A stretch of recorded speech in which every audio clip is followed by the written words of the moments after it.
What is going on, everybody? Welcome to Sixers Post Game Live. The Sixers get the W. Wow, Joel Embiid is back and with a vengeance here. Gets 30 points in his return. They beat the Hawks here, I believe, 104-101. We're breaking down our top takeaways, player of the game. With me, my man Tiago at Tiago PHL. What's going on, dude? What's going on, Chris? Glad to be back after a long holiday break.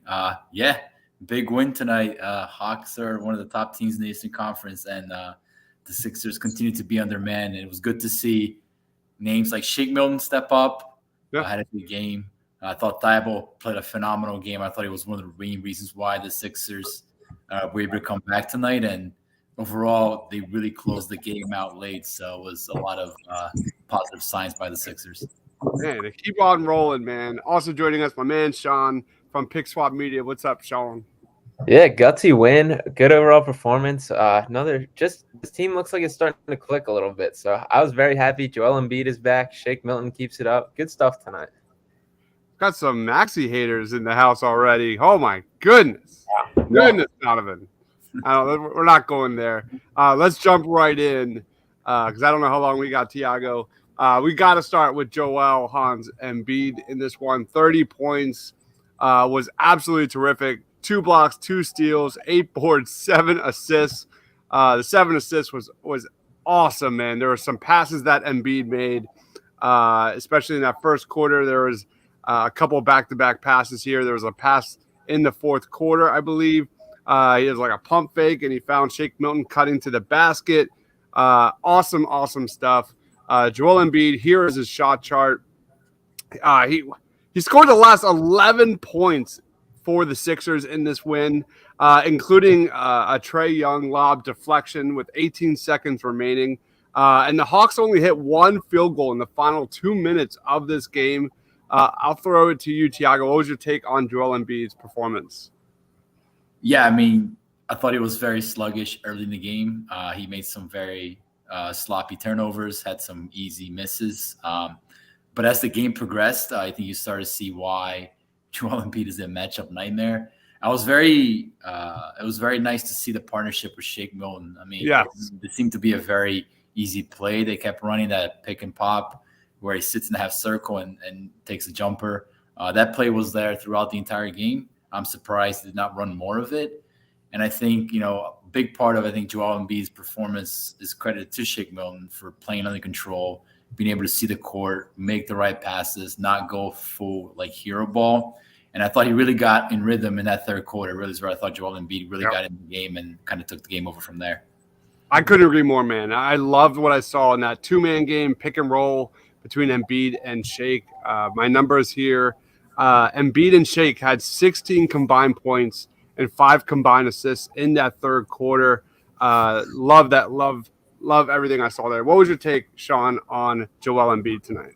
Yeah, one of the things I was kind of watching for going in was we've seen these past couple games without the stars, just how much the ball's been popping, how much everything's been moving. And I was really curious to kind of keep an eye on that. And I thought at the start of the game, Embiid was super conscious about that and even a little more passive than I wanted to see him. And you saw him. I like seeing how he kind of is calling out the offense, moving guys around. That's like a higher IQ version of his game that he's added recently, which I think is awesome. And he just kind of felt his flow as the game went on. And defensively, I thought he was terrific as well. Some of those plays, like that lob at the end, is obviously the one that takes the highlight.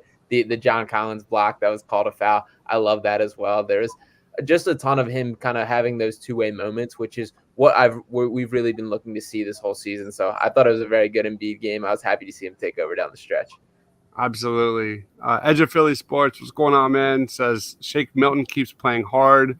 Quinn says it's official. I like Shake Milton. Let's go right into Shake Milton tonight. Shake Milton had in this one 21 points on 9 of 20 from the field, 7 assists, 0 turnovers. Again, 0 turnovers. Guys, if I were to tell you, or let's play a game. What is Shake Milton's plus minus combined over the last 7 games, including tonight? Could you tell me? 7 games, you said? Over the last 7 games. What is plus 50? Higher. Wow. 63. 72. Wow. 72, including tonight. Shake Milton has been just a revelation with the ball in his hands. It's going to be so interesting to see how Shake Milton looks, especially when Harden and Maxey comes back. But we're not talking about that. We're talking about this one tonight. He was, again, sensational, like Tiago said, in that third quarter when he really looked just efficient with the basketball in his hands. Sean, lead us off. What was your take on Shake Milton? I think the biggest thing is the other stuff he's doing beyond just scoring in recent games. Like, we've always seen that kind of like come in and get a bucket ability off the bench, but that kind of like him making plays, creating for others, rebounding the ball a little bit, those are kind of new to him, of him just having that in his game. And that's important because those little things are kind of what this team lacks. It's just like, that's why DeAnthony Melton, who I think had a uncharacteristically bad game today, not his best moment, but why he stands out is because he just kind of does the little things. Shake's doing way more of that, and the playmaking specifically is a huge deal based on the lack of playmakers on the Sixers roster, and he just looks comfortable. The way he's attacking the basket, creating for himself, this is the best we've seen him play in several years at this point. Oh, it's not even close. He's been really good, especially last night. Tiago, what was your take on Shake? Yeah, a couple of things. I think beyond the playmaking and not turning the ball over, he's clearly shooting the ball better offensively. He's shooting 42%, I think, from beyond the arc going into tonight. And he's finishing at the rim at a pure elite level. Like, it's almost at 70% at the rim, which is up there with like Jason Tatum and Donovan Mitchell, De'Aaron Fox type finishing at the rim. So again, I expect those numbers to regress a little bit, but you're seeing some improvements in two areas where I think Shake has generally struggled, particularly outside the arc. He's not Tyrese Maxey, but the Sixers are better defensively when he's on the court than Tyrese Maxey, just the way it is, the size element. He's not by no means like a great defender, but they're just better defensive with him on the court. So there's a few areas where I think he contributes. The question is, will he play once Harden and Maxey come back? Because we all know Doc likes to play them 40 so minutes a game. So I would like to see him be part of the rotation, at least through the regular season. But that remains to be seen when the time comes. Mm-hmm. Yeah, again, he's averaging over 20 points a game over the last 6 games, including tonight. What's the big picture here with Shake Milton?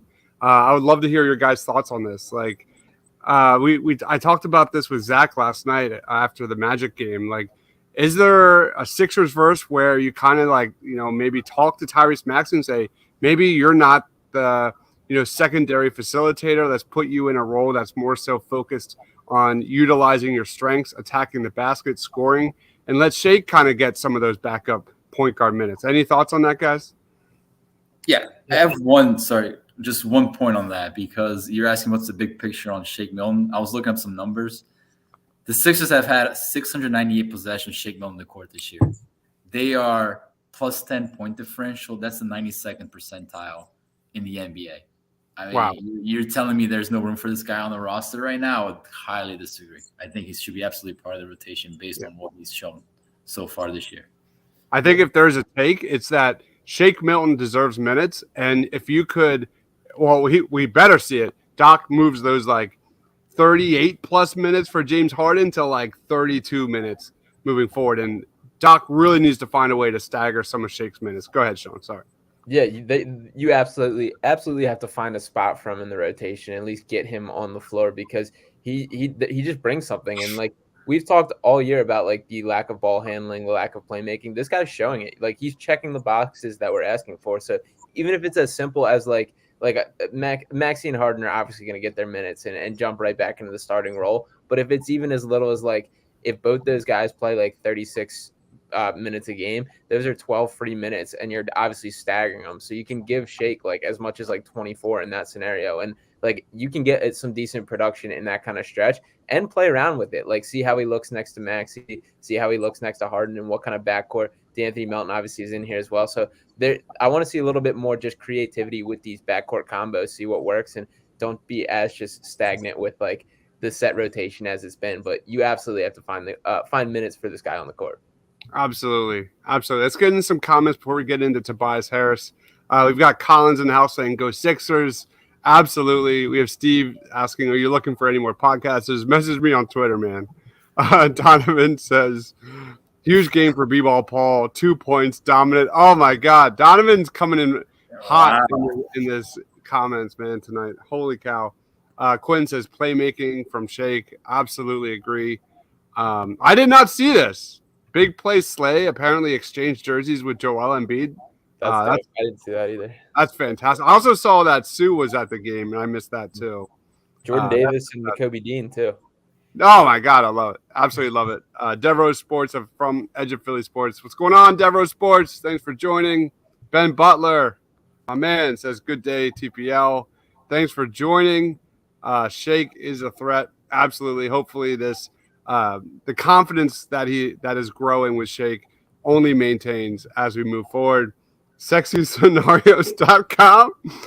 Yeah, I mean, this is a sexy scenario. Maxey is good, but Shake is trying to take his spot. That is sexy for sure. GSC says, great win. Doc had good rotations. Thibault and Reed had good energy off the bench. And most importantly, Ben Simmons. I don't know what ISX means. I'm not even going to ask. I don't understand. Oh, my gosh. As we're getting spammed in the chats. Oh, my God.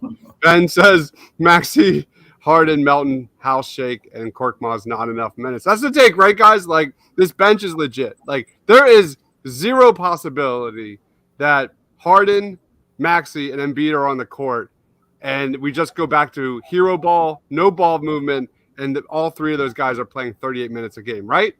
Right? I hope. That's how it should be. I really hope it's the case. I'm not as confident that's the reality. Oh, my God. I would die if that can't happen.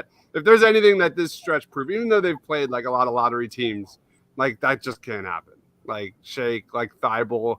Even Thibault's minutes is showing that he can make an impact. We've got Patrick saying, what's up, fellas? Shake Milton has got more aggressive. He's not dribbling the ball off his foot anymore. He's shooting well.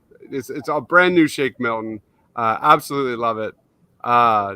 Donovan says Shake Milton or Maxey. Come on, man. Come on, dude. Maxey should be our sixth man. He's a perfect sixth man. We talked about that a little bit last night. But let's get into before we run out of time. Let's get into Tobias Harris. I'm looking at some numbers here. 4 of the last 5 games, over 20 minutes. Just been the consistent rock for a team that's really needed a bucket getter. His ability to just lead this team offensively has been terrific. Tobias Harris tonight had 24 points, 10 boards, 10 of 18 from the field. Tiago, what would your take on Tobias? Yeah, you definitely read all the numbers. Tobias Harris had another very good game. He was really good throughout. I think there's little to debate around that. Where I like to go with Tobias more along the lines of closing the game out, because if Joel Embiid's going to take the last 11 points of the game, right? So it's clearly going to run offense through Joel Embiid. Why don't you put Thibault in the place of Tobias Harris? Because Thibault had a phenomenal game. I mean, I don't know. I mean, I thought he was the main reason why the Sixers changed the momentum of that game around. His impact on the court was substantial. He was a plus 15, I think, finish, but it was very palpable out there. And Doc Rivers clearly does not want to take PJ Tucker off the court, even though PJ Tucker scored a point in the last 2 months. So the next guy in line to me would be Tobias Harris. So, you know, if you're going to be running your offense through Joel Embiid, as you should, why not have Thibault out there with PJ Tucker closing out your offense that way? So, again, I don't want to make this a negative Tobias Harris night, but I started thinking about, like, how can they be the best that they can possibly be defensively when the games are on the line? And I think that is one thing that they haven't really considered in the past, but perhaps they should think about moving forward, particularly trying to close out games against Boston, Brooklyn, and so forth. So I was going to throw that out there because, again, it was a game where Thibault had a phenomenal game and he played 8 minutes, and you start thinking about where the minutes going to come from because he refuses to take PJ Tucker off the court. So, again, we'll see, but I'm just interested to see how that plays out over the course of the year. Yeah. What about you, Sean? Yeah, the thing that I've liked about Tobias is he's embracing way more of like the bully ball kind of offense. Like he's not really doing like the fadeaway kind of mid range. He's actually like putting his shoulder down and attacking the basket in a way that isn't always the case with him, especially when he has a smaller defender on him. He did a nice job getting some seals down low, blocking off guys and just receiving the entry pass. Those kind of ways that create offense, they're super efficient, and I just love to see it. And it's stuff we just don't always see from him either. So I think taking that. It was a little bit of kind of the mix of him taking a little bit of a step back in the offensive pecking order with Embiid here, but still kind of getting his. And he's just been very good. He looks more comfortable in his role with himself. And I'm happy that Tobias kind of seems to be like hitting his stride again in a way that's beneficial to the team and himself. Love it. So yeah, let's go into player of the game. Tiago, who's your player of the game tonight? Yeah, I kind of mentioned I thought my player of the game was Matisse Thybulle. I mean, again, the numbers don't really stand out, even though he's had more points today than PJ Tucker's had over the last 5. But even still, I thought defensively he changed the momentum of the game, both in the second quarter and again late in the fourth quarter. So I like what I saw, man. I think these are the type of the performances that you like from Matisse because he plays under control offensively. And he's had monumental impacts defensively throughout his entire career. I thought that when he was on the court, Trae Young felt him, the size, the length on the ball handler. You could feel that it was impacting Atlanta. And it's one of the guys who can rotate and close out a high speed, high athleticism on the wing. So, yeah, I definitely thought he made the absolute impact tonight in the ball game. Now look at the stats. Look at Trae Young only going 3 of 8 inside the paint tonight. Really curious what that looked like in the second half because I don't remember much. Yeah, he was 2 of 4 inside the paint in the second half. He was 1 of 4 actually in the first half. They didn't really get much going at all. That Embiid Capella matchup is pretty low key, a lot of fun. I love that matchup, especially for Embiid and John Collins too. He hates John Collins too. Like that. I hope he puts that block on a T-shirt himself. Nonsense last year. So I absolutely love it. There definitely was some reputation behind that. Like,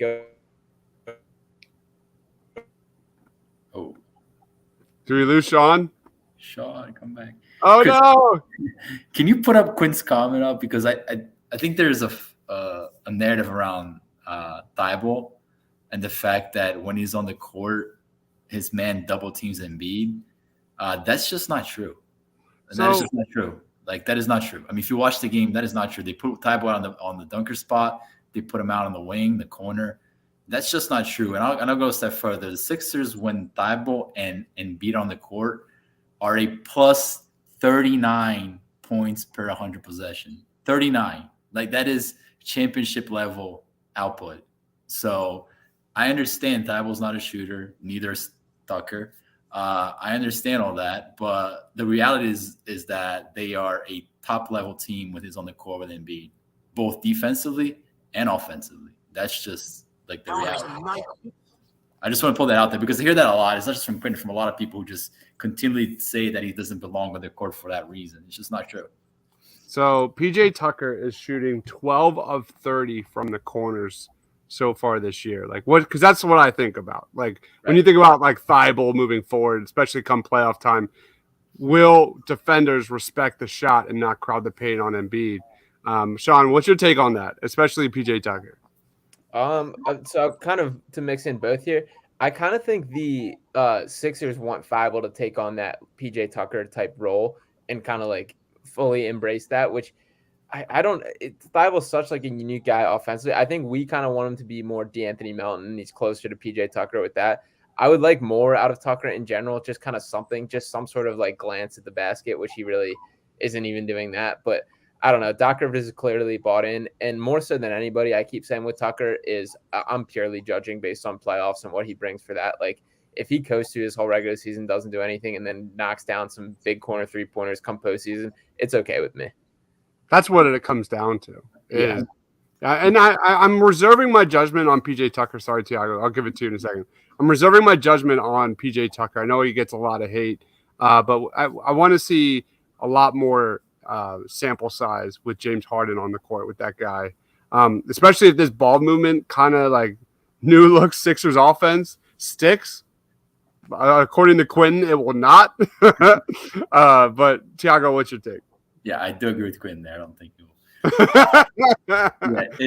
There were moments where I was getting really upset at this game, especially initially when they're just forcing Embiid and nobody was moving, and I'm like, oh god, here we go. That changed a lot as the game progressed. Go ahead, Tiago.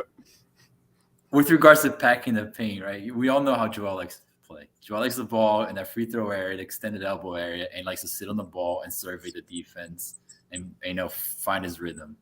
Guess what, man? If that's how you're going to play, they're going to pack the paint regardless if you have 5 Steph Currys out there because you're not going to pass the ball. So part of the reason why the paint is packed is not because of Thibault, not because of PJ Tucker, because the way your big man likes to play. The guy's an MVP level player. He's a mid-range killer. He should play that way. But at the same time, you're also inviting the defense to crowd the paint and not allow you to take guys off the dribble, which is one of his weapons. So until he decides to become a fully capable passer, that's just going to happen, regardless of what you have out there. So it's not so much a function of the player personnel, it's more a function of the player. And that is not a criticism on Embiid, by the way, because the guy should play that way because he's such a phenomenal player. So right. All right, let's finish our player of the games, and then I got a question to piggyback off of that. Sean, well, who was your player of the game? My player of the game, Shake Milton, for sure. Just continues to impress me. Most minutes on the Sixers tonight. Thought he did a lot. I thought Doc is regaining his leash for him. He seemed to love him at the beginning, then kind of have no trust. It looked like tonight to me that he was kind of trusting him with more, putting more on his plate, and he did a great job. So I hope that continues and player of the game for me tonight. I'm gonna go Embiid, of course. I know that's way too easy, but 15, 23, 29, and then what did he have? 36 assists. Embiid has 36 assists over his last 4 games played. That's definitely a really good thing because that's something he really struggled with at the start of the year. I think the game's slowing down a little bit for him, for whatever reason, with understanding kind of roles and where his shooters are and guys rolling to the basket, whatever. It definitely seems to be going a lot better. Joe says these injuries are going to be a blessing. We talked about that a lot last night, Yep. And I could not agree more. We need this Tobias when we are healthy. We'll see. Tiago's kind of disagreeing with that. We'll see. All right. And Steven says, what's gotten into Glenn? Nothing. His hand was forced, but who cares how it happens? Steven says this was the best time to lose players because of March and April, part of the schedule, are tough. Yeah, I mean, they haven't really played anybody, which has been nice. All right, so, of course, matchups dictate everything. But if the playoffs started tomorrow, what would be your starting lineup? Any, quick thoughts on that? Tiago, what are your thoughts? Yeah, I mean, as terms of the starting lineup, I would probably still keep the same starting lineup. I think you're asking me the closing lineup. Let's say closing lineup. Let's do closing lineup. And I think at that point, like I said, if I need to close the game out and I know I can rely on Embiid and Harden to give me offense, then I'm trying to get defense down on the court. And that means Thibault's out there. That means PJ Tucker's out there. That means DeAnthony Melton's out there. I mean, those would be the guys that I would kind of close out with if I need to close it out game defensively. And again, you can mix and match. And obviously, Maxey deserves to be out there from offensive purposes and whatnot. But you're telling me I need a possession against the Boston Celtics in a game 7. These are the guys that I want out there. Yeah. Yeah, go ahead, Sean. Yeah, I'm pretty torn. Mine, not to fully cop out, but it's pretty matchup based on what I do. There's some matchups that I don't think I would have Maxey out in a closing lineup. I think coming down the stretch in the postseason, I think there's some that I would go either Melton over him for defensive reasons, especially if we're playing so heavily through Harden and Embiid, which is tough because Maxey is awesome and it's tough. Some combination of my final spot would be between Tobias, DeAnthony Melton, and Shake Milton for the background for the third spot, I guess. But I don't know, kind of pretty matchup based for me. I want DeAnthony Melton on the goddamn court. That's kind of what I've learned, especially that James Harden injury sucked. It was terrible timing because of that chemistry we were seeing between Harden and Melton, getting Melton in the middle of the court, in the pick and roll, finding shooters in the corners, all that kind of stuff. So for me, whatever it is, I definitely need to see Melton getting heavy minutes, especially. And says, where does Maxey improve his game from here? Any thoughts on that, guys? Playmaker is the first thing that pops my head. Keep getting better as far as running the offense. If he can kind of get better at like those pocket passes, which we're seeing with Shake, and now granted, Shake has a massive advantage because he's got a 7-foot wingspan, and a lot of them he's kind of swinging them around him. But if he can start creating for others more defensively, I do think he's getting better. It's some of it is just purely his size that he gets overmatched on just certain matchups. It also, the downside of Maxey is, and this is like for him and Harden both kind of being defensive, I don't want to say liabilities, but having deficiencies for different reasons, and that makes it more difficult for him. But I guess playmaking's my first thing, and just kind of like a lot of it's just chemistry and finding the flow with everything, which is going to come when all these guys return. Yep. All right. Any thoughts on that, Thiago, before we wrap it up? Yeah, I think just paying attention on defense. I think that's a big area where I think needs to be improved on. Like, guys cut on him all the time. Sometimes he's not paying attention. I think if he just focuses a little more defensively, I think he's going to win a lot more possessions defensively than he has in the past. Like Sean says, the size is always going to be an issue, but you shouldn't be getting cut backdoor or not paying attention. I think that's an area there I'd like to see him improve for sure. All right. So let's wrap up this show. Final thoughts, plugs. Time is yours, Sean. Go ahead, man. Yes. Sixers won 7 of the last 9 now, so looking like they're cooking a little bit. But yeah, good win. You can follow me on Twitter at Sean_Bernard1. Check out my written work on heavy.com. You can check that out in my Twitter bio as well. And then check out PickSwap Media for a bunch of video content. Had some cool short stuff coming out from this game, and at PickSwap Media on all the socials as well. Love it. What about you, Thiago? Yeah, you can follow me at TPL at Thiago. What is it? At Thiago PHL, man. Thiago PHL on Twitter. And do a bunch of stuff for the Painted Lines. We'll be doing this more often, and we'll also be putting out some more written content as the year progresses. I did a piece on Paul Reed and also one on the World Cup. We started about a week ago, and Chris loves the World Cup, right, Chris? Don't go there, man. Don't do that. Don't make me do that in public, man. I don't want to put my soccer takes out there. You'll never hear me tweeting or talking about soccer for a reason. All right. Overrated. All right, but wow, had to get a shot there. You had to get a shot in there. I'm moving forward. If you love the Eagles, I put out a few videos from last night's W against the Packers. One that was really fun was just Jason Kelce going ham over the Green Bay Packers, just getting to the second level constantly. It was really fun. I love making those little things. Jalen Hurts, all snaps, those kind of stuff. If you love the NFL draft so far, I have covered my top 10 cornerbacks, my top 10 edge rushers, interior defensive linemen, and did I say running backs? Who am I missing? Edge rushers. I've got tight ends and safeties coming this week. So draft coverage is in full bloom right now for me. And that pretty much is it. So I would just want to say thank you, everyone, for watching. We had a ton of comments, ton of Maxey hate, which I will not allow. I don't understand that whatsoever. But it is what it is. But again, if you guys are watching us, wherever you're watching us, please be sure to hit that like button, hit that subscribe button. Help us out. Every single like pushes out these videos to more and more viewers wherever you're watching. Go follow PickSwap Media. My man Sean up there does the PickSwap podcast is terrific. If you love Sixers and the NBA, or if you love Eagles and NFL draft, I got his friend Ryan on our channel. We did our Eagles first round target rankings 2 weeks ago. I'm sure that's just the start of it as well. Check us out at thepaintlines.com, wherever you get your content. And just thank you to Edge of Philly Sports. Check out eopsports.com and Philly Sports Alliance. We are collaborating with everyone, just such amazing people everywhere. Follow Thiago over there at Thiago PHL. That is Sean Bernard1 on Twitter. 2 of the best Sixers follows, period, if you want to know everything and anything about the Philadelphia 76ers. Just again, thank you everyone for watching. We will be back on Friday night for. I hate this schedule, guys. Like that's my final thought is like this schedule is whack. Like so many back-to-backs, breaks. Like it's I don't even know when the Sixers play next half the time because it's been so weird this year. But anyway, on Wednesday. I think so. I'm pretty sure Is it Wednesday. I thought it was next Friday. I think both Wednesday and Friday. I think. Okay. Anyway, there it is. All right. For Sean, for Tiago, for myself, stay awesome, everyone.